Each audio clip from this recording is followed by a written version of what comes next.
ಸಂಕಷ್ಟ ಹರಣಕ್ಕಾಗಿ ದೇವರ ಮೊರೆ ಹೋಗಿದ್ದಾರೆ ವಿಜಯಲಕ್ಷ್ಮಿಯವರು. ಚಂಡಿಕಾ ಯಾಗವನ್ನ ಮಾಡಿ ಮುಗಿಸಿದ್ದಾರೆ ದರ್ಶನ್ ಧರ್ಮಪತ್ನಿಯವರು. ಇದೇ ವಿಚಾರಕ್ಕೆ ಸಂಬಂಧಪಟ್ಟಂತೆ ಹುಕ್ಕೇರಿಯಲ್ಲಿ ಶ್ರೀರಾಮ ಸೇನೆಯ ಮುಖ್ಯಸ್ಥ ಪ್ರಮೋದ್ ಮುತಾಲಿಕ್ ರಿಯಾಕ್ಟ್ ಮಾಡಿದ್ದಾರೆ.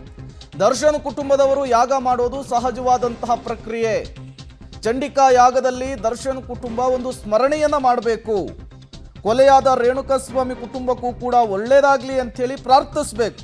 ಹುಕ್ಕೇರಿ ಪಟ್ಟಣದಲ್ಲಿ ಶ್ರೀರಾಮ ಸೇನೆಯ ಮುಖ್ಯಸ್ಥ ಪ್ರಮೋದ್ ಮುತಾಲಿಕ್ ಮಾತನಾಡಿದ್ದು ಹೀಗೆ.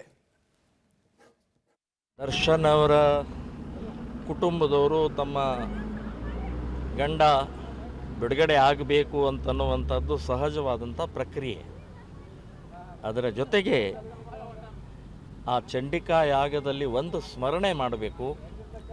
ರೇಣುಕಾ ಸ್ವಾಮಿ ಕೊಲೆಯಾದಂಥ ರೇಣುಕಾ ಸ್ವಾಮಿಯ ಕುಟುಂಬದವ್ರಿಗೂ ಕೂಡ ಸುಖ ಆಗಲಿ ಅಂತನ್ನುವಂಥದ್ದು ಈ ಸಂದರ್ಭದಲ್ಲಿ ನಾನು ಹೇಳ್ತೇನೆ.